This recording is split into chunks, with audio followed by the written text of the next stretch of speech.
A twin-engine Kawanishi H-6K combined medium-high-level and heavy torpedo patrol bomber, known by its Allied code name Mavis, passed near the American carrier group after noon. It had followed an enemy air group from Rabaul. The monstrous seaplane was packed full of radio gear and was crewed by men with years of training and experience. Radio direction finding RDF equipment searched for the signals of Allied radio transmissions. Once an enemy force was found, they would close on it and chart its location with great care, always remaining well outside AA fire or easy fighter interception range. The Mavis had 24 hours of endurance, but it was slow and practically defenseless if forced to fight back against an interceptor. "We have located the Yankee Navy," the crews who flew the lumbering patrol planes joked. "Honor our memory by visiting our spirits at Yasukuni Shrine." But on this occasion, the navigator noted the large enemy formation and plotted the coordinates as southeast of Rabaul. Within minutes, the information was received at Rabaul. For the next half hour, ground crews readied aircraft, and flight crews were given urgent briefings at the 5 airfields around the anchorage at Rabaul on the northeast coast of New Britain. The airmen were anxious, no less than their American counterparts whose ships were low on fuel. This was the opportunity for which the Japanese air forces had been concentrating at Rabaul, all the while suffering horribly from American air attacks. What could be salvaged of Operation RO was about to be put to the test. The slow Kates lifted off first, pushed by their reliable single Nakajima NK-1B Sakai 11 air-cooled radial engines. Each takeoff was difficult for the torpedo bombers. They were fully loaded with 1,764-pound warheads. The airfields were so heavily cratered that air controllers were challenged to find operational runways for them. They were followed by Aichi 99-Val dive bombers with their single Mitsubishi Kinzei radial engines and 500-pound fuselage-mounted AP bombs. Much swifter Navy Zero and Army Nate and Oscar fighters launched last and would overtake the slower bombers. Once off the ground, the strike force headed east, organizing into V formations before heading southeast and passing Cape St. George on New Ireland as slow turns took them toward the center of the Solomon Sea. Several hundred miles away at Guadalcanal, the radio intelligence, gathering apparatus of commercials, Commander, Air, Solomons, which often heard more of Japanese communications than did most enemy receiving stations, was working overtime. Technicians listened in on radio transmissions between enemy aircraft and controllers as the strike formed up. The specialists determined the strength of the raid as best they could and sent an urgent warning broadcast. The message was relayed to scattered Allied communications stations in the Solomons, and before long was received by the Combat Intelligence Center CIC aboard the fleet carrier Essex. Radar picked up the incoming air formations. A staff officer brought the message immediately to Montgomery. The talk between Ship System, TBS, crackled, and Montgomery's staff officer for air operations gave a voice alert. Bogies closing from 336 degrees true, distance 70 miles, altitude 15 and 22,000 feet. The main carrier battle group was steaming northwest directly toward the oncoming Japanese strike, launching planes for another raid on Rabaul. Montgomery stopped launching and altered course. The carriers Essex, Bunker Hill and Independence fell into line, steaming in the center of a rough ring maintained by 9 destroyers. The Japanese knew exactly where the carrier group was as a result of the constant information they received from their circling seaplanes whose crews tracked the ships. Sherman's smaller carrier group of Princeton and Saratoga, operating far to the north, had been steaming at full speed all morning, launching and landing planes in almost a dead calm. The screening destroyers had burned up their fuel, and the battle group retired at reduced speed to Espiritu Santo to get beyond range of the Japanese aircraft. Not nearly so vulnerable, Montgomery put his carrier group's fighters and Commercial's land-based cover on station to intercept the incoming raid. "Do not launch any more planes," he ordered. "Send those already in the air to strike." Their mission was to locate and engage the Japanese planes before they could reach the carrier group. For both sides, the fundamental task was to battle through opposing fighter screens. The Japanese through Hellcats and Corsairs in order to get at the carriers, the Americans through swarms of Zeros and Hamps in order to get at the enemy bombers. What followed, beginning at 1330, was the culmination of the heaviest land-based air assault yet launched against carriers in World War II. The Kates, Vals and twin-engine Mitsubishi OB-01 Bettys were escorted by Army and Navy fighters. After organizing for their final approach, they changed course slightly east, heading directly for the point of the carrier battle group's course track. With heavy armament slung beneath their fuselages, the bombers were highly vulnerable to interception. Nevertheless, the Vals among them had the ability to perform as slow fighters and stood at least a chance of survival on their own, even in the face of determined fighter opposition. The Kates and Bettys had no chance at all if intercepted.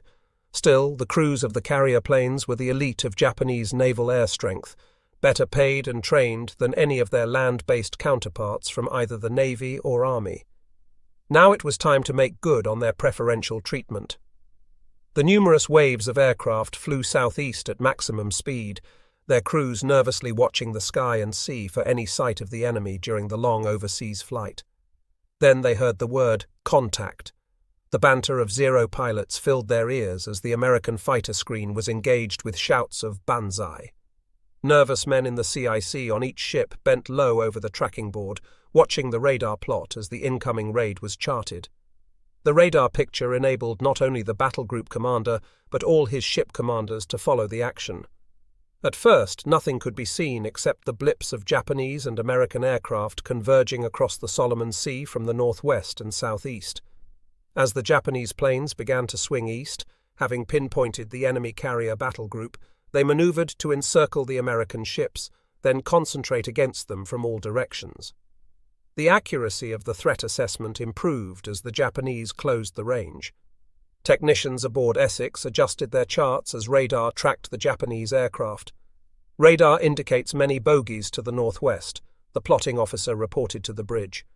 Bearing has changed to 345 true. Distance is 4.5 miles. Speed 180. 20-odd intercepting Hellcat fighters of Air Group 17 from Bunker Hill were the first on station. Each had an auxiliary gas tank. The Cap, Navy and Marine Corsairs from the Solomons, circled over the fast-moving battle group. The aircraft that had been spotted on the flight decks for immediate takeoff against Rabaul were moved at once to the hangars. If the Japanese raid penetrated the interceptors, clearing the decks would minimize the danger of fire and explosion if the carriers were hit. Warned that a major air battle was likely in minutes, the Dauntlesses and Avengers that already had launched or were preparing to land upon returning from Rabaul were prudently vacating the area. They would remain out of harm's way, even if it meant having to ditch or land at far-off fields in the Solomons. The carriers were racing east now at 27 knots to increase the distance the Japanese aircraft would have to cover from their bases, and then back to Rabaul. Thousands of American servicemen waited. Lieutenant Commander Thomas Blackburn and the Hellcats of his Fighting 17th had been flying protective cover over the carriers as the bombers from the earlier raids on Rabaul returned when the commander of the air group, Hiej, Commodore M.P. Bogdanovich, quickly vectored him out to intercept the Japanese. Since then he had been accumulating information relayed to him from the radar plot. He now had confirmation of 4 Japanese formations, but what he saw was shocking. Under normal circumstances, air operations staff aboard the ships would have heard the intercept commander shout tally-ho when he sighted the enemy aircraft. This time they were startled to hear Lieutenant Commander Blackburn exclaim, "Key Reist! There are millions of them out here!" The CIC plotting staff exchanged mixed expressions of relief and worry. The Japanese strike had been intercepted just 20 minutes from the carriers, and they knew that each mile northwest meant a greater chance that the thin-skinned flat-tops would survive. Now came the real test. Battle plans for the interception of a massive enemy air attack before it reached its targets at sea had been formulated throughout the previous 3 months and practiced at Marcus and Wake and near the Gilberts. It had worked every time. Now it was the real thing. Over the fighter net, Lieutenant Commander Blackburn shouted, "Let's go to work! Contact!" The carriage aboard the flagship grabbed the interphone. Enemy raid intercepted by our fighters. Bearing 345 true, range 4 to 5 miles, speed 180. Montgomery brought his carriers around to reduce the size of the targets available to the Japanese planes. On a single command, the formation of ships made a sharp turn.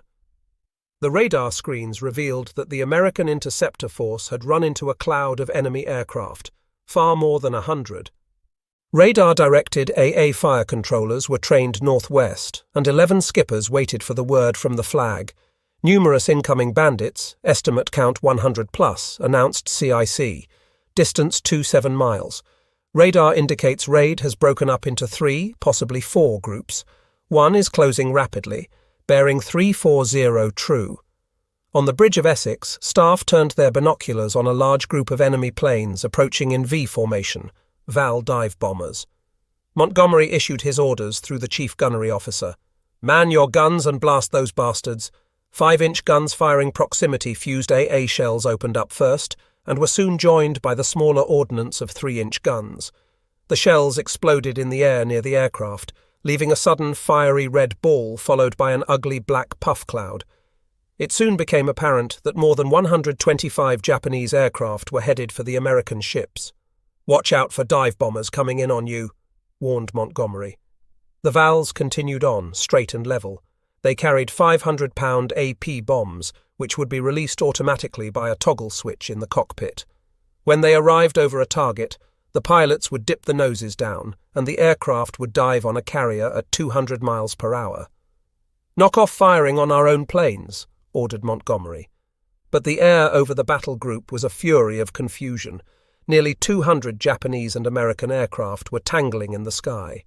Japanese fighters and bombers were blasted out of the air every few seconds, it seemed.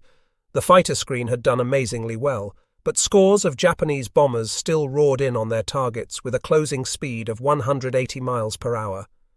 The rapid fire of 40mm pom-pom guns joined the fray. The identity and distribution of targets were nearly impossible to determine.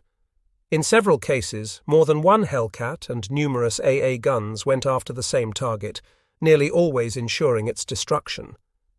As bombs dropped and torpedo planes boxed in ships below the AA belt, the battle group began a radical series of maneuvers. Hellcat pilots used the explosions of AA fire as a means of makeshift fighter direction, flying right into the thick maelstrom of airbursts that they knew indicated elusive enemy aircraft. Bunker Hill, with Japanese aircraft converging on it from all directions, dead ahead, dead astern, and on both beams, had been unable to clear her decks entirely. Several fully loaded Dauntlesses had been caught warming up on the flight deck, spotted for takeoff when the battle commenced. In the midst of the wild air melee, acting on their own initiative, their rear-seat gunners augmented the AA firepower with their rear-mounted twin-caliber machine guns. Lieutenant George M. Blair of the Fighting Ninth swung in on the tail of a Kate making its torpedo bombing run. He fired short bursts into its stern until his guns jammed. Not breaking off the hard-to-come by contact, he climbed directly over his unfortunate adversary and dropped his auxiliary fuel tank. With freakish success, the unlikely missile struck the Japanese plane, set it afire, and knocked it flaming into the sea.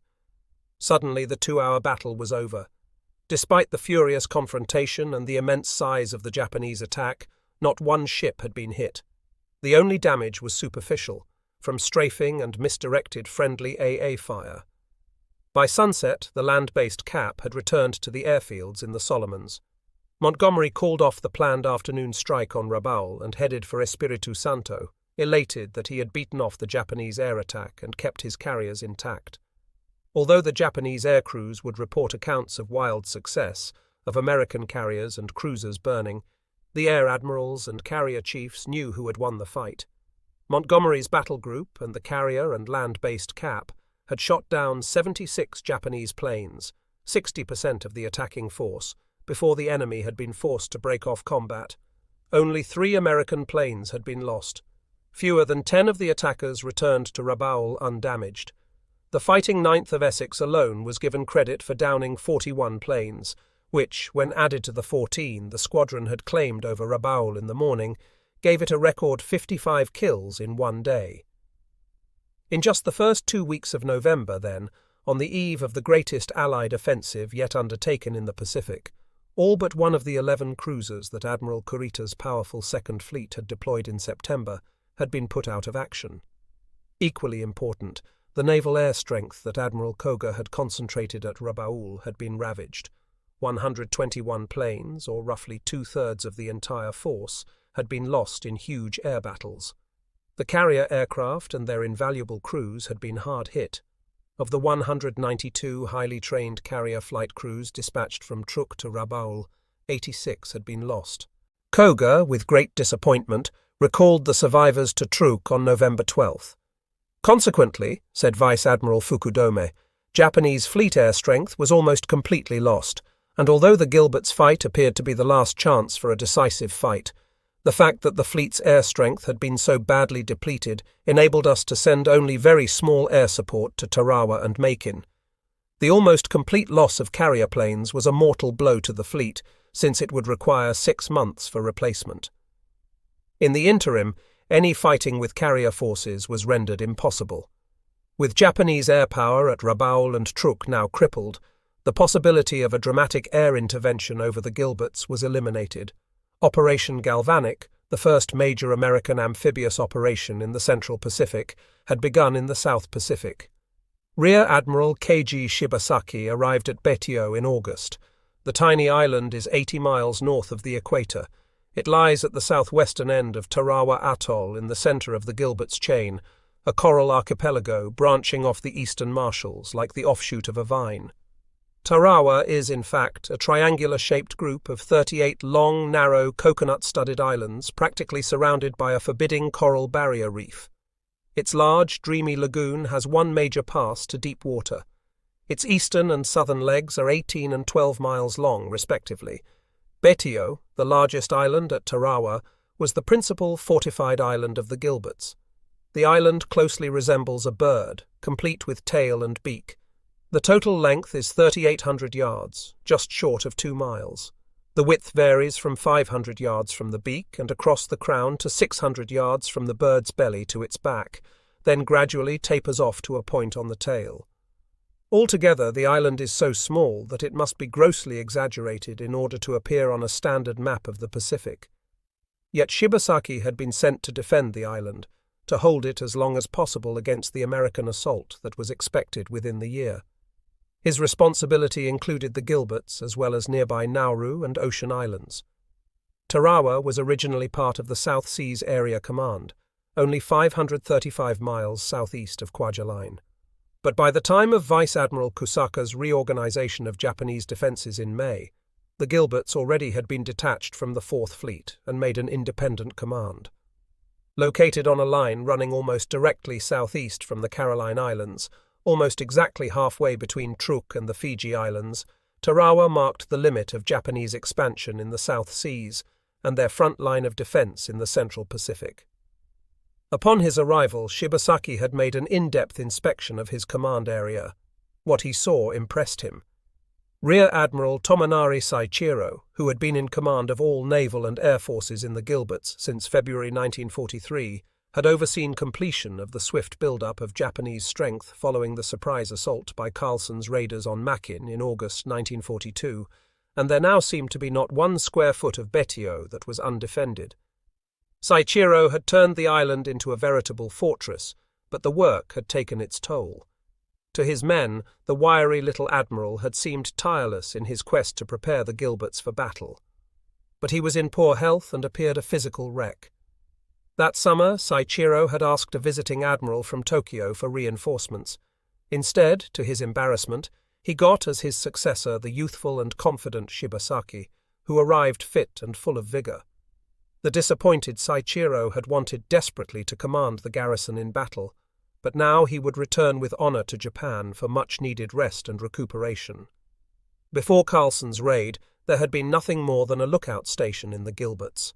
In all, less than 100 Japanese combat troops and service personnel had been in the island group. But within a month, the 6th Yokosuka Tokusetsu Butai, or Special Naval Landing Force, SNLF, followed with 1,500 naval infantry. In addition, 4 companies of the 43rd and 62nd Naval Guard Forces were dispatched to Nauru and Ocean Islands. Saichiro was primarily a naval engineer and construction specialist, and his orders had been to develop the Gilberts' defences and build the airfield at Tarawa. That had been in winter. In fall, when Rear Admiral Shibasaki arrived, the airfield had been in commission 8 months. It was built as a triangle with 2 runways and a taxi strip. The major runway was 4,000 feet long and paralleled the southern or ocean side, beaches along the bird-shaped island's back. The airfield supported a detachment of the 755th Naval Air Group made up of 12 Zeros, 6 twin-engine Bettys that could be used either as high-level or torpedo bombers with equal effectiveness, and 400 airmen. Planes of the 755th, based in the Marshalls, had been among those that had participated in the invasion of Wake Island in December 1941 and damaged the American aircraft carrier Enterprise in February 1942, when Admiral Halsey raided the Marshalls and Gilberts for the first time. The build-up had not slackened once under Saichiro. He had directed preparations for the American attack with unusual foresight. With his arrival, IGH decided that the importance of the Gilberts required special attention. The command was renamed the 3rd Konkyochitai, or Special Base Force. This placed it on an echelon equal to that of Kwajalein in the Marshalls, and guaranteed it a greater share of men and material. This was likely to increase in the near future, for with the fall of Guadalcanal, it was hoped some of the troops then preparing for the Solomons could be diverted to the Central Pacific. Saichiro reported directly to Rear Admiral Kobayashi at Truk. He was given every indication that when other forces became available, they would also be sent to Tarawa. When Rear Admiral Shibasaki took over command of the Gilberts, however, all the reinforcements that would be sent were already in place.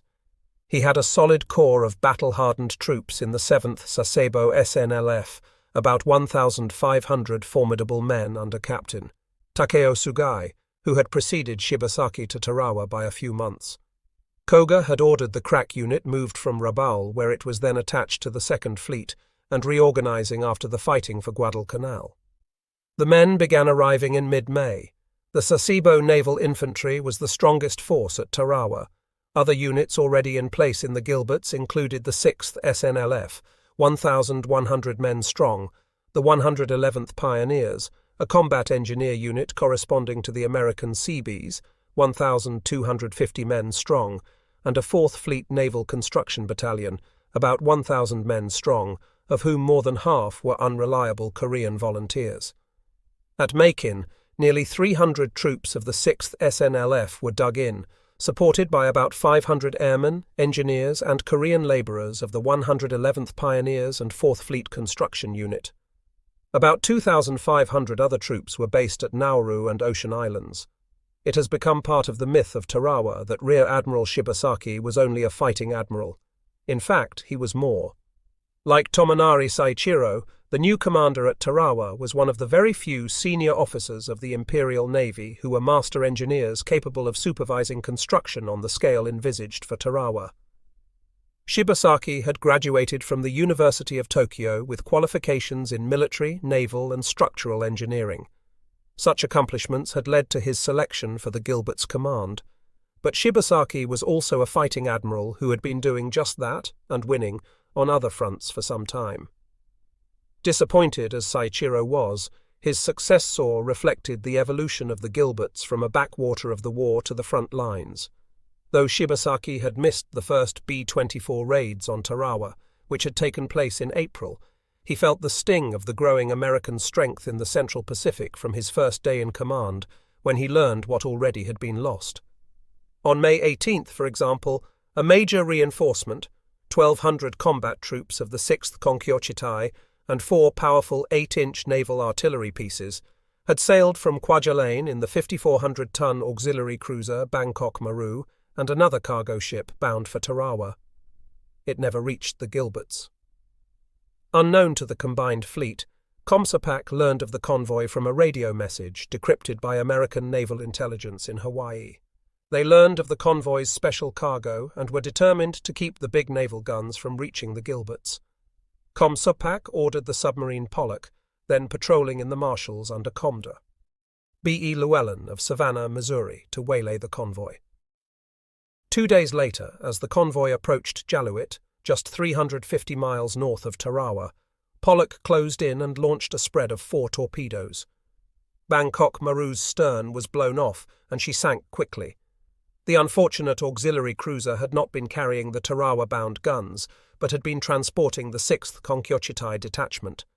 2/3 of the combat troops were rescued, but the vessel went down with nearly all the unit's equipment. Komsa Pak was sorely disappointed that the 8-inch guns reached Betio, but as it would turn out, the trade-off of 1,200 enemy naval infantry for 4 big guns on Betio was a plus.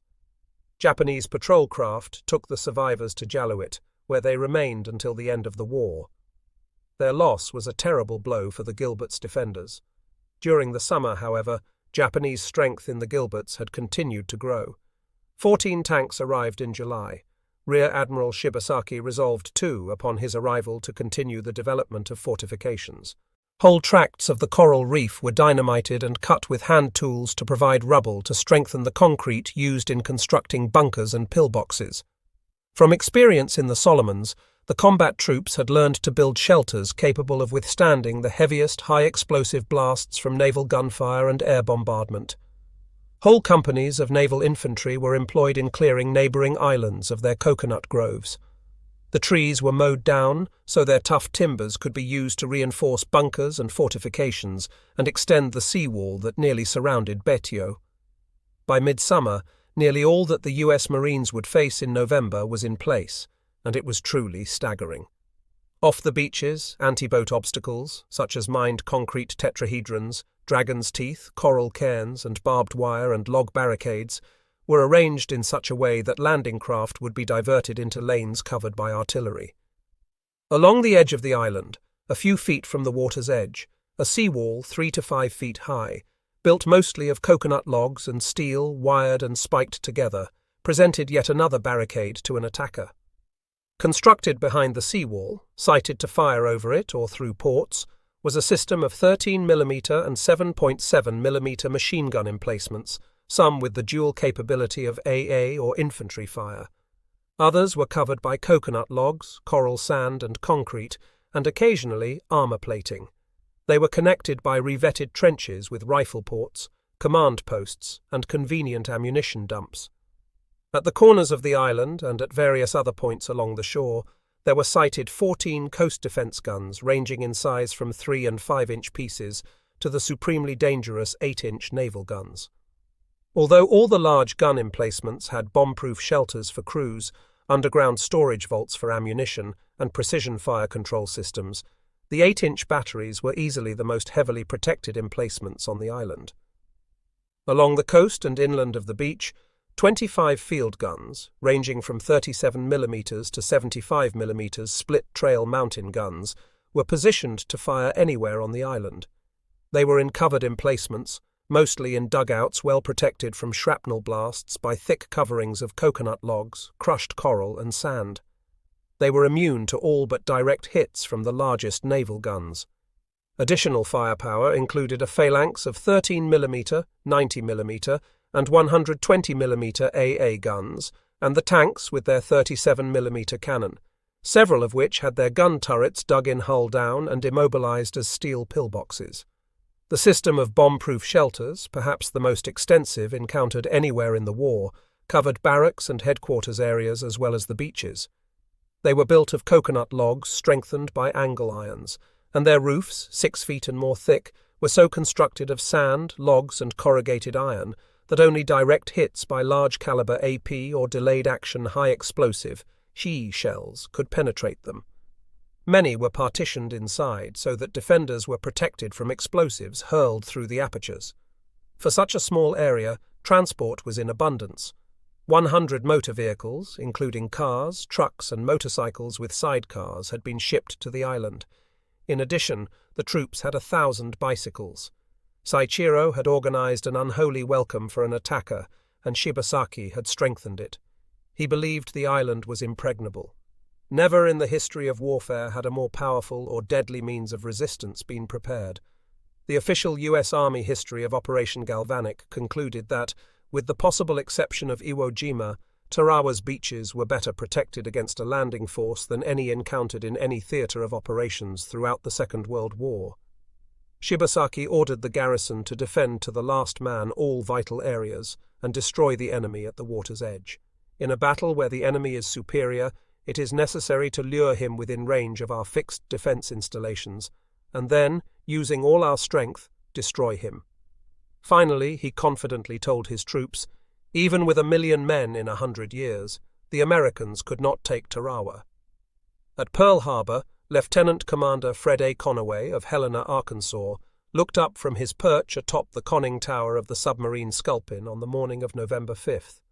The tropical trade winds pushed dirty smoke from the Navy yard shops out to sea. Immense clouds towered over the majestic Kulau mountain range.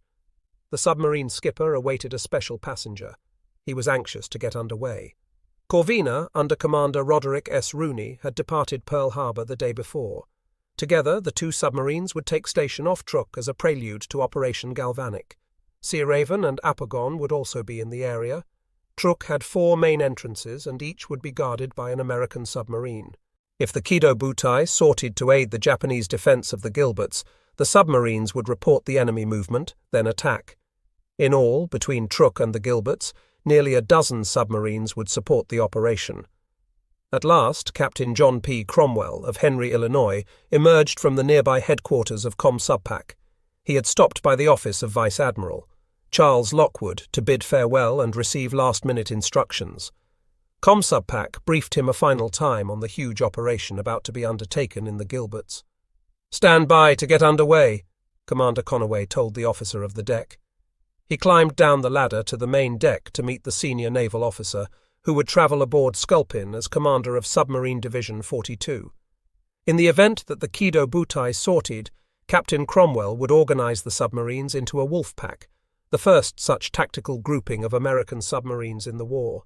He would be assisted in his job by information obtained from the deciphering of Japanese naval communications.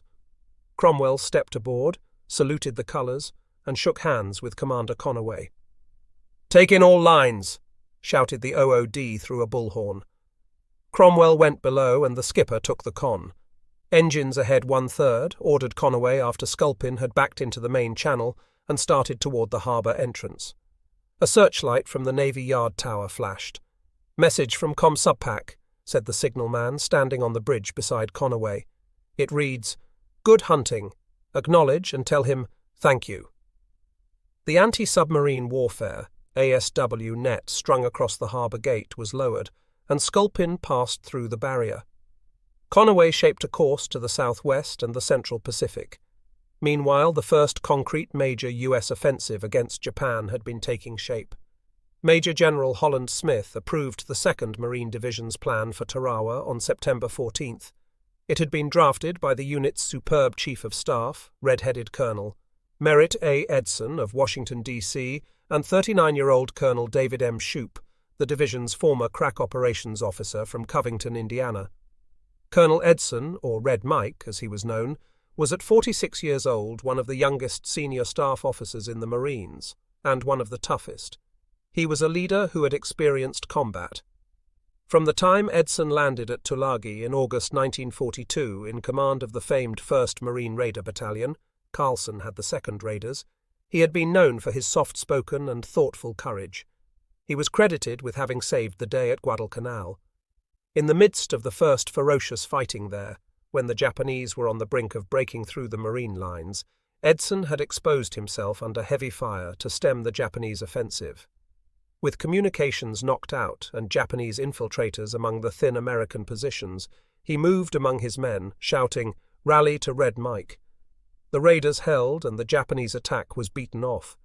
The action, for which Congress awarded Edson the Medal of Honor, became a classic in the legend and lore of the Corps. Colonel Dave Shoup was equally tough. He also had fought at Guadalcanal and had earlier led troops in Central America and China. He had been promoted to command of the assault troops for the capture of Tarawa during the rehearsals at Efat, when the commander of the 2nd Marines suffered a heart attack. Shoup was something of a paradox in the Corps, a rough, profane leader of men who enjoyed writing poetry. Brigadier General Leo Dutch Hermel of Coronado, California, who would become the only general, albeit briefly, to land at Tarawa on D-Day and then repeat the feat more than a year later at Iwo Jima, was the assistant division commander. At Tarawa, the 2nd Division would storm ashore on Baitio's northern or lagoon beaches. Landing conditions on the southern beaches facing the ocean were better, and General Julian at one point suggested making the landing there. The lagoon beaches, with a deep indentation at the western end of the island, and the long Burns-Philp pier jutting out across the reef, would give the Japanese excellent opportunities for placing enfilading fire on the Marines.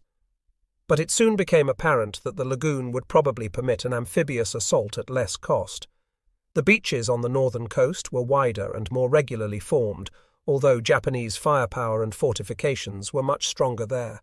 The lagoon beaches were selected, with plans drawn up to land reinforcements on the west coast, or Bird's Head, when the opportunity arose.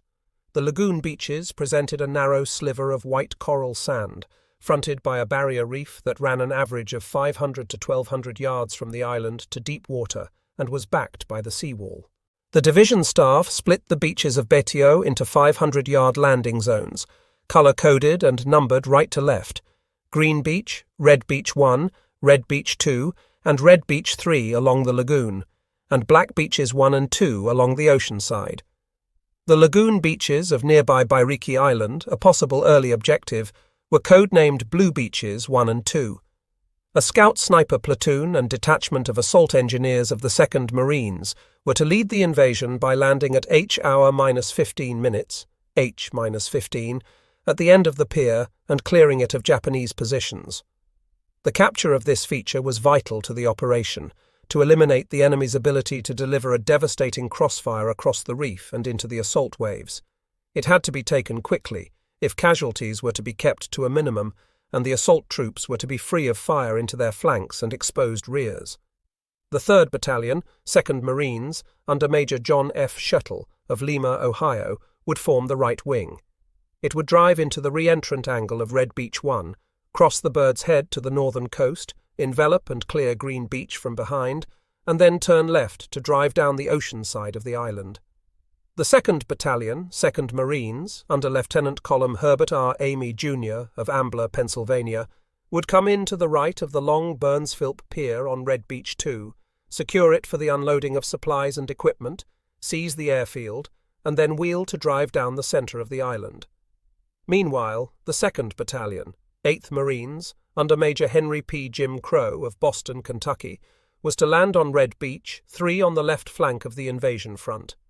This formation would drive inland on the left of the pier and hold on its left shoulder to impose itself as a blocking force against any Japanese elements that would try to move up from the tail of the island. With the broader part of the island secured and all gains consolidated, artillery and another rifle battalion would land and sweep down the tail of the island. At Macon, known to the soldiers by its code name Horse Island, the reinforced 165th Regimental Combat Team of the 27th Infantry Division would attack according to a plan devised by its commander, Major General Ralph Smith, and approved somewhat reluctantly by the 5th Amphibious Corps commander. 2 battalions, the 1st and 3rd, would land on the western coast of Butaritari Island, followed by tanks and artillery. 2 hours later, another battalion, the 2nd, reinforced by elements of the 1st Battalion, 105th Infantry, would land 4,000 yards east of the main assault on the northern, or lagoon, side of the island. The object was to envelop the main Japanese defences in a pincers movement, the first time such a daring tactic had been tried in an amphibious assault. After the 2 elements had linked up and secured a beachhead, the 165th RCT would make a powerful drive to the west and down the long handle of the island, all the while supported by a heavy concentration of field artillery. According to the official army history of the operation, the plan for getting these troops ashore on Butaritari was elaborate in the extreme and unlike any adopted before or after in the Pacific War. As the Marines had done with Tarawa, the 27th Division staff split the beaches of Butaritari into individual landing zones. They colour-coded and numbered them: Red Beach 1 and Red Beach 2 along the western, or hammerhead, end of the island where the H-hour landings would be made, and yellow and blue beaches 1, 2 and 3 inside the lagoon. Auxiliary beaches along the ocean side, where no movement of troops was planned, were coded purple. Along the lagoon side, on the western end of the island, was an area designated Black Beach. One particularly serious difference of opinion, among many, arose during the tactical planning for the Gilberts. At a joint planning conference in October in Hawaii, Major General Julian Smith, who would be in command of the ground forces at Tarawa, asked the Navy for more LVTs, landing vehicles tracked, also known as Amtracs or alligators. The vehicles, 25 feet long and capable of carrying 24 men, mounted 1 or 2 machine guns, and had been first used at Guadalcanal and in the North African landings in 1942. Since then, they had gone through several modifications. They were valued by the Marines because they could, as Navy historian Rear Admiral Samuel E. Morrison would later write, do everything but fly. They could make 4 knots in the water, rumble over shoals or reefs, smash through wire and other light infantry obstacles, and reach 15 miles per hour on land. The 2nd Division had a motley collection of 100 LVTs of its own in New Zealand, but many were either ungunned and unarmoured versions of antiquated older models, or had long since passed the operational lifetime of their engines and tracks, or were broken-down mechanical wrecks. 75 of these were in fair condition and judged combat-capable. These were to be taken along to Tarawa. To ensure success, however, the Marines estimated that they needed a minimum of 100 more.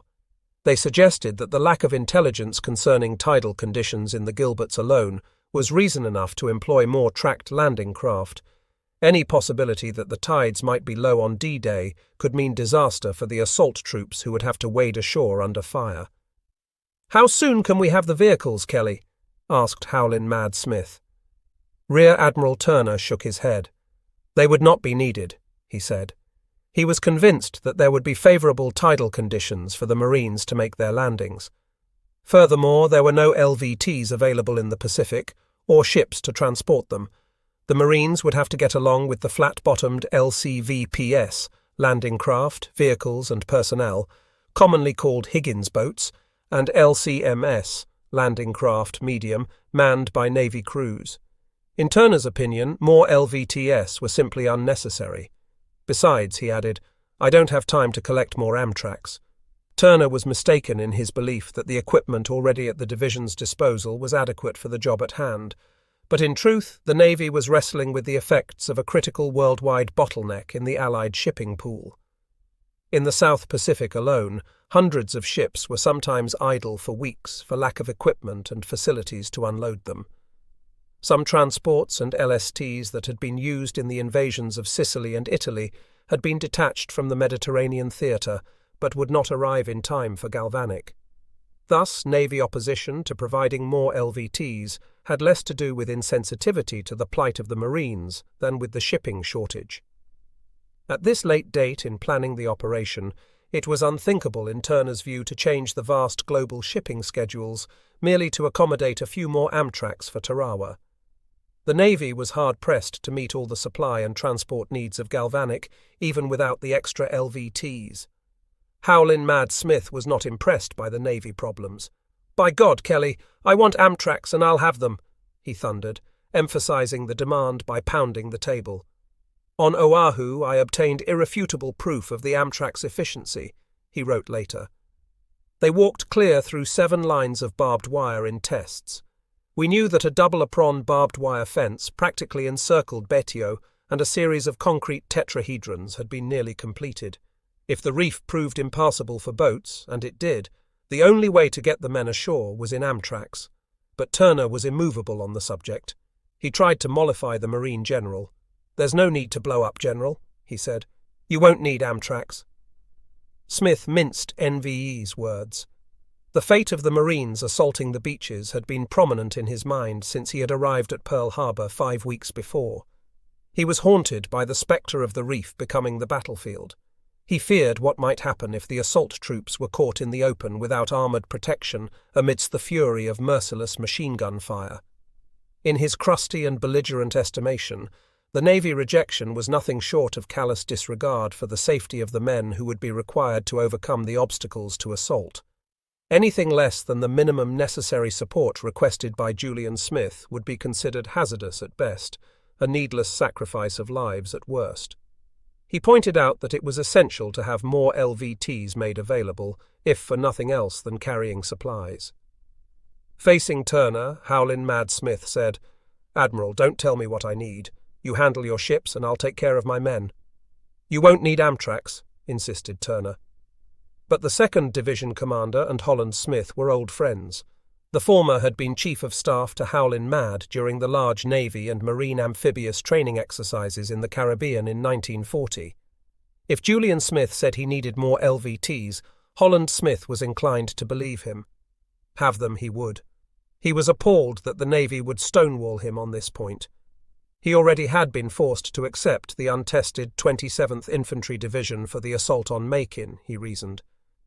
His suspicion that CINCPAC was not taking the Gilbert's invasion seriously seemed well-founded. The Navy appeared unable to overcome its belief that Galvanic was a mere training operation prior to the invasion of the Marshalls, which in their view was the grand strategic prize. By now the general's fiery temper was directed in all its fury at Turner, who continued trying to calm him down. Howlin' Mad only hardened. Army, Navy and Marine staff officers feared what was about to happen.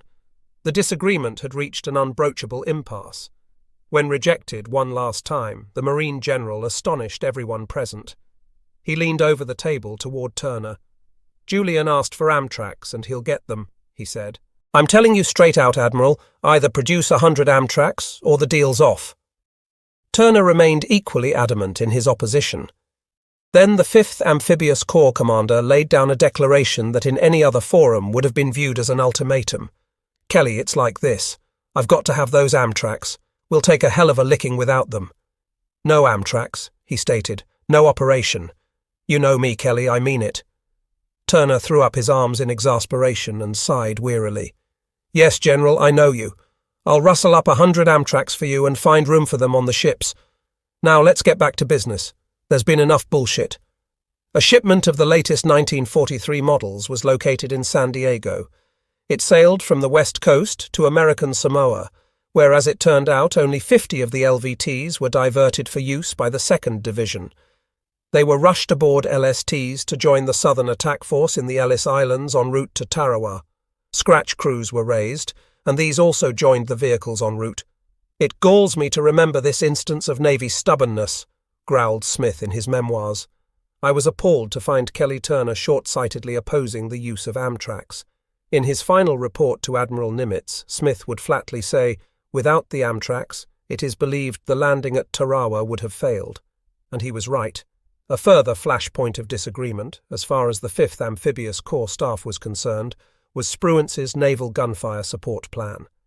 Macon, the far weaker of the objectives in the Gilberts, was assigned 4 battleships and 4 cruisers. In contrast, Tarawa, which looked to present an infinitely greater threat to the operation, would have only 3 battleships and 4 cruisers. Although the attack at Tarawa would be supported by 3 more destroyers than the assault on Macon, the distribution of naval gunfire worried the Marines. This objection was overruled by Rear Admiral Spruance.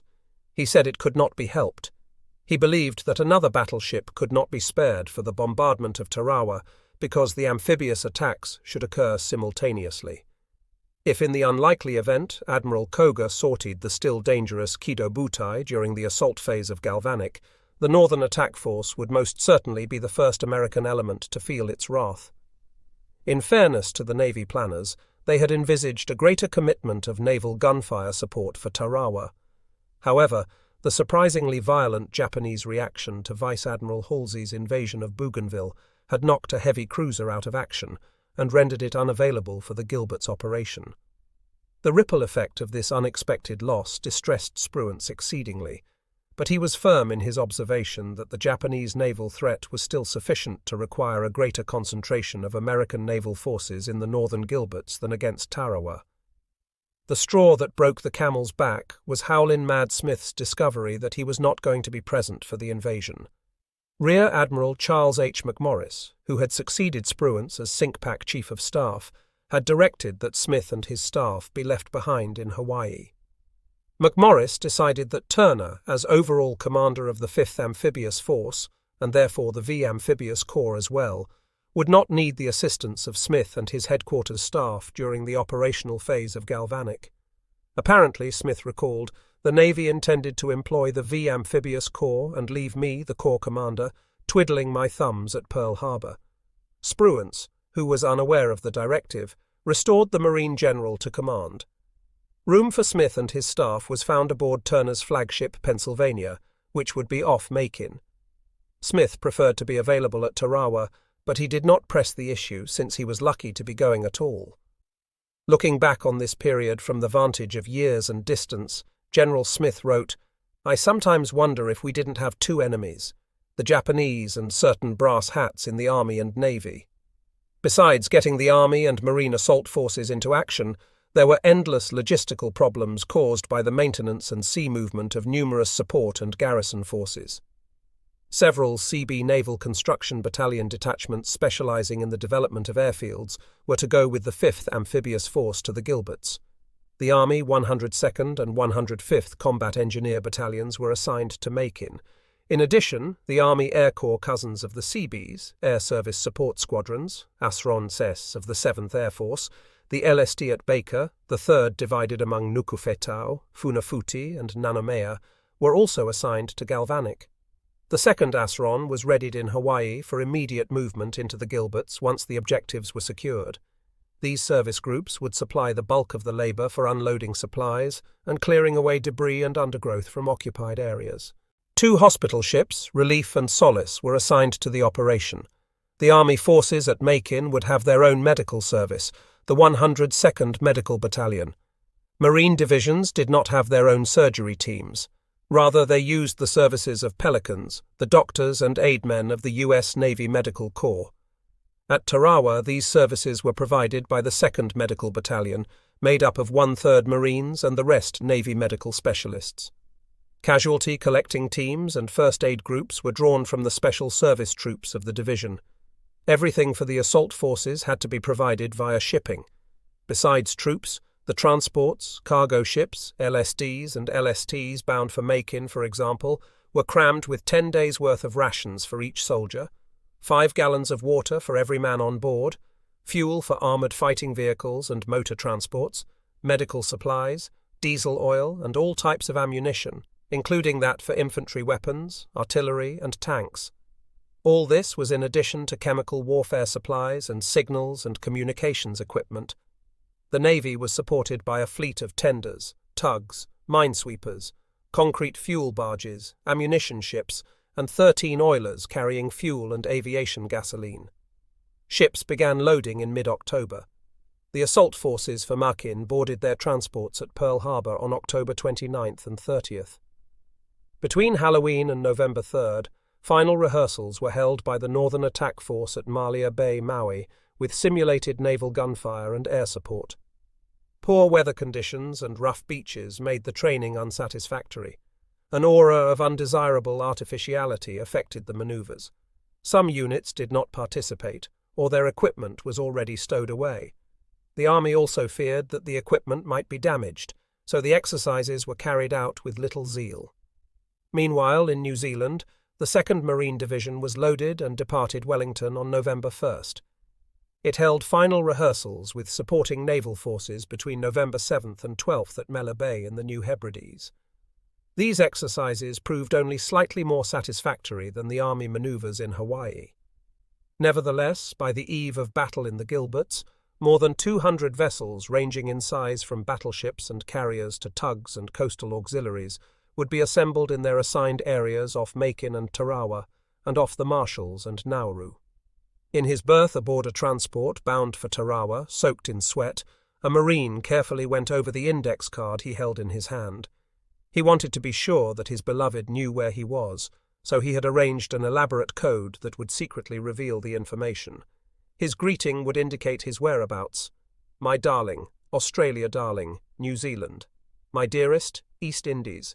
My dearest Violet, Rabaul Violet. Burma honey, Hawaii sweetheart, Solomons. My darling Violet, Truk, Violet darling, New Britain. Violet dearest, New Guinea.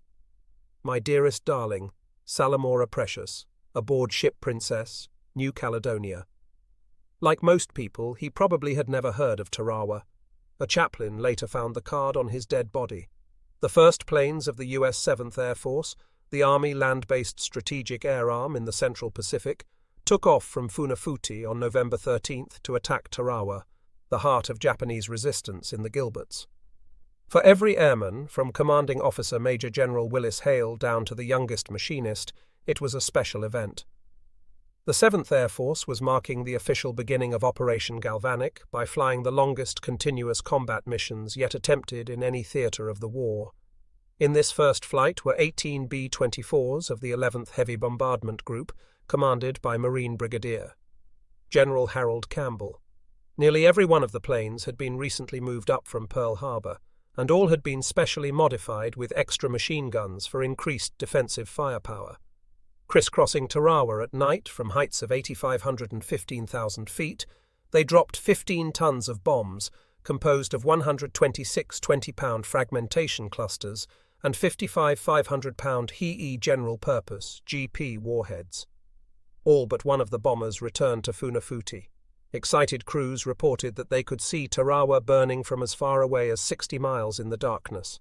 Meanwhile, the vanguard of the new U.S. Fifth Fleet, the most powerful naval force yet to put to sea in the war, had steamed out of Pearl Harbor on November 10th and from Espiritu Santo in the New Hebrides on November 15th. In these advance elements bound for pre-invasion air assaults of the Gilberts and Marshalls were 4 new Essex-class fleet carriers, 2 light carriers, the veterans Enterprise and Saratoga, 6 new fast battleships, 6 heavy and light cruisers, and 21 destroyers. Rear Admiral Baldy Pownall, the technically minded seaman who had commanded the hit-and-run raids against Marcus and the Gilberts, was in overall command aboard the New Yorktown. The carriers destined for the Northern Gilberts and Eastern Marshalls included Lexington, Cowpens, Enterprise, Belleau-Wood, and Monterey. The main task force passed southwest of Hawaii, heading toward the waters between the Marshalls and Gilberts. It refueled at sea on November 15th northeast of Howland and Baker Islands and met the supporting battleships before splitting up for attacks against the Eastern Marshalls and Macon. The land-based air forces for Galvanic included 7 squadrons of Bomber Command and 3 squadrons of Fighter Command of the 7th Air Force. Navy and Marine aircraft rounded out these land-based air forces, which were under the overall command of Rear Admiral John H. Hoover. In all, the land-based air forces included 100 B-24s, 24 Catalinas, and 24 Venturas, based chiefly at Funafuti and Canton. All through the week preceding the amphibious landings, the B-24s concentrated on enemy islands from which Japanese aircraft could interfere with Galvanic. On November 14th, the big bombers were back in action. This time they attacked not only Tarawa, but also the major enemy airfield at Mili in the Eastern Marshalls, less than 250 miles from Macon. Mili supported 24 medium bombers, 2,000 defenders, and 500 airmen. 10 B-24s struck, inflicting 20 casualties and burning to the ground 2 barracks and a warehouse in which aerial bomb fuses were stored. The raid on Tarawa was even stronger than the first had been. 24 B-24s dropped 30 tons of bombs, starting numerous fires and causing many casualties. As D-Day approached then, the real intent of the vast American air and sea movement in the Central Pacific began to reveal itself. The B-24s also flew missions against Wotya, Jaluit, Maloelap, and Kwajalein in the Marshalls. They concentrated, however, on the main prize of the Gilberts, flying twice as many missions over Tarawa and Macon as all the other targets. They were over Tarawa every night, dropping a total of 75 tons of bombs. But the results were somewhat disappointing. These attacks, concluded Comerpac, did little damage of any military importance, and there is no indication that any enemy airfields were closed for more than the duration of the attacks. Although the heavy bomber raids caused little real damage to fortifications, they did inflict losses on the enemy. Time for rest and work was disrupted, and the poundings exacted a tremendous psychological toll on the garrisons. The Japanese proved unable to put up a stiff resistance to the raids. The American air crews were annoyed more by poor weather conditions and the long 1,100 to 1,500-mile round-trip flights than by the enemy. Still, they did encounter opposition on every mission. Flak of varying intensity and effectiveness was experienced over all the targets.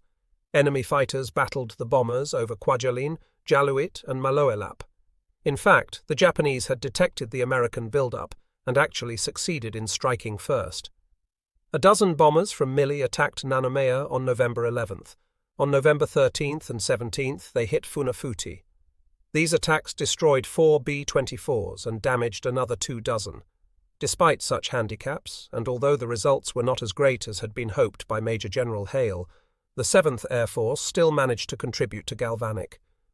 67 B-24s launched 13 raids on the Marshalls and Gilberts, totaling 141 sorties by the time the assault elements of the V Amphibious Corps went ashore at Tarawa and Makin. They dropped 175 tons of 500-pound and 100-pound GP bombs and 20-pound fragmentation cluster bombs. 5 Japanese planes were shot down or destroyed on the ground, and as many as 7 damaged. In addition to the B-24s destroyed or damaged in Japanese counterstrikes, American losses were 2 bombers lost in combat, another pair to operational causes, and 1 lost at sea. Crew losses amounted to 17 airmen killed or missing in action, and 19 wounded. On November 18th, the fast carrier forces struck. The top target for TF-50 was, of course, Tarawa. By now, the B-24s had attacked it 4 times, with uncertain results. Carrier planes from Essex, Bunker Hill, and Independence swept over the atoll and pounded it even harder than the far-ranging 7th Air Force had. The naval air crews unloaded 115 tons of bombs on Tarawa this day. Similarly, whistles and sirens shrilled out the warning for Mili as American aircraft also revisited that island in the eastern Marshalls, far to the north of Tarawa. The raid took Mili's defenders by surprise. Shortly after sunrise, the first planes appeared. The crack of AA guns, along with the baleful wailing of the air raid sirens, was deafening. American raids had become almost predictable, but the defenders realized quickly that this attack was different. The planes were not the heavy, high-level bombers, which invariably attacked at night. Instead, this raid came in the morning and from the east. Roaring in at 7,000 feet, scores of American carrier aircraft banked and dived for the island through puffs of ugly black flak and streaks of yellow and white tracer. Time and again, the planes dived through the furious AA, which came up in a shotgun scatter of fire and smoke that obscured not only the airfield, but AA gun positions too. The planes emptied their armaments into all targets of opportunity. Men ran in all directions. They dived for trenches, scrambled for bunker entrances, or headed for dugouts as wave after wave of planes hit the island. Coral erupted, sending shards ripping through the air. Tons of bombs smashed down into hardened shelters, and towering columns of smoke swirled up from a dozen places, covering the island in a soot-grey cloud of ruin. As quickly as the American squadrons released their armaments, they sped off to the east, to be followed by others soaring into the assault. Casualties were heavy. Captain Masanari Shiga, the island commander at Mili, was stunned. Up to this point, since November 15th, Mili had been attacked by a score or more of heavy bombers. Yet his command had survived largely unhurt. During the raids, Shiga had been able to scramble the Bettys from the airfield. A few had tried to intercept the enemy planes, but were unsuccessful. Only 1 plane had been caught on the ground in all the attacks, and it had been only damaged. But this morning's carrier air raid caused great devastation. A half-dozen planes on the airfield were destroyed or damaged, and numerous AA gun positions were knocked out. This was something very different. The first supporting raid on Nauru was made the same day by Rear Admiral Sherman's carrier group of Saratoga and Princeton, which had struck Rabaul on November 5th and 11th. At 0318 fighters were launched for a dawn strike. 3 hours later, 20 more fighters followed. Throughout the rest of the day, dive bombers, torpedo bombers, and yet more fighters swept over the island. Before they were finished, 90 tons of bombs had been dropped, and nearly all of Nauru's installations had been severely damaged. 1 ship had been left burning, and 4 Bettys had been destroyed on the ground. 5 enemy fighters had sought to intercept the raids, but all were shot down and crashed into the sea. The next day, the naval air forces launched missions against numerous islands throughout the area. At Tarawa, they complemented the effort of 19 B-24s, which dropped 21 tons of bombs and damaged the airfield and started fires all over the island. Then the carrier planes roared in and unloaded 69 tons on the same targets. More damage was achieved than in all the previous B-24 attacks. Between November 13th and 19th, 35 Japanese had been killed at Tarawa and 169 wounded in the American air attacks. Returning aircrews reported that by the end of the day, AA fire had practically ceased. At the same time, on November 19th, similar attacks were occurring nearby. At Macon, a dozen B-24s from Nanomiya dropped 23 tons of bombs. Navy planes of the carriers Enterprise, Belleau Wood, and Monterey dropped an astounding 95 tons, more than the 7th Air Force had been able to unload in a week of raids on a single target. 4 Japanese planes, 1 off Macon, 3 near Tarawa, were encountered by American fighters and shot down. Pownall's carrier battle group, meanwhile, moved into position northwest of Macon, halfway between the Marshalls and that northernmost objective in the Gilberts. His planes struck Jaluit once and Millie 3 times, further pounding this Marshall's airbase nearest to the Gilberts with 130 tons of bombs. The Navy aircrews destroyed the power stations on both islands, burned out hangars, and scored hits on other buildings. The airfield at Millie was rendered unserviceable, and 3 ships in the lagoon were damaged. In all, 7 Japanese aircraft were destroyed on the ground. Lieutenant Frederick W. Gwynn, who flew an Avenger torpedo bomber based aboard the Lady Lex, scored 4 500-pound bomb hits on the Millie airfield, although it already looked like a piece of cheese. He concluded, "It was a picnic. Millie is a beautiful atoll, but it is a Japanese cemetery tonight." The carrier raid of D-Day-2 on Nauru was followed up the next day with a strike by the B-24s, accompanied by naval photo reconnaissance aircraft. They bombed both of the airfields on the Phosphate Island, causing much damage to the light industrial areas and to all above-ground installations. As a result of this and the previous carrier raid, Nauru was effectively removed from the list of potential threats to the invasion of the Gilberts. Of all the American pre-invasion air attacks, the suppression of Nauru's offensive air capabilities proved the most successful. Shortly before noon on this day before the Army and Marine landings, the Navy also briefly unleashed some of its big guns. Rear Admiral Ernest G. Small led Cruiser Division 5 in a 2-hour bombardment of Tarawa. The 8-inch guns of Chester, Pensacola, and Salt Lake City flung in 1941 high-capacity shells. The destroyers Urban and Hale added 82 rounds of 5-inch fire. The Japanese garrison challenged the bold American action by firing off 46 shells from the massive 8-inch guns without effect, and 104 rounds of equally misdirected 5-inch fire. 3 pillboxes were destroyed by the American warships before they called it quits for the day. Only about 400 more pillboxes remained. The carrier captains were pleased with themselves. The raids by the Navy flat tops of D-Day-2 and D-Day-1 on Nauru, Tarawa, Macon, Jaluit, and Millie had equaled or surpassed the combined results of the heavy bomber raids. 9 Japanese planes had been shot down, 11 destroyed on the ground, and perhaps another 10 damaged. And 1 enemy ship had been set afire, 3 coastal vessels damaged, and extensive destruction inflicted upon every enemy airfield within range of the Gilberts. Navy losses were 5 pilots, 6 crewmen, and 5 aircraft. In all, in a week of combined attacks by Navy and 7th Air Force planes, 14 Japanese aircraft had been shot down or destroyed on the ground, and as many as 18 damaged. Overall, American losses were 10 aircraft lost, and 22 airmen killed and about 30 wounded. For this price, nearly 600 tons of HE bombs had been dropped on Japanese air bases in the Marshalls and Gilberts. In far-off Tokyo, a military analyst for Domei, the Japanese news agency, wrote, "The United States is obviously planning to thrust into waters fundamental to our Pacific strategy. The Gilbert Islands have now become a theater of decisive war between Japan and the United States."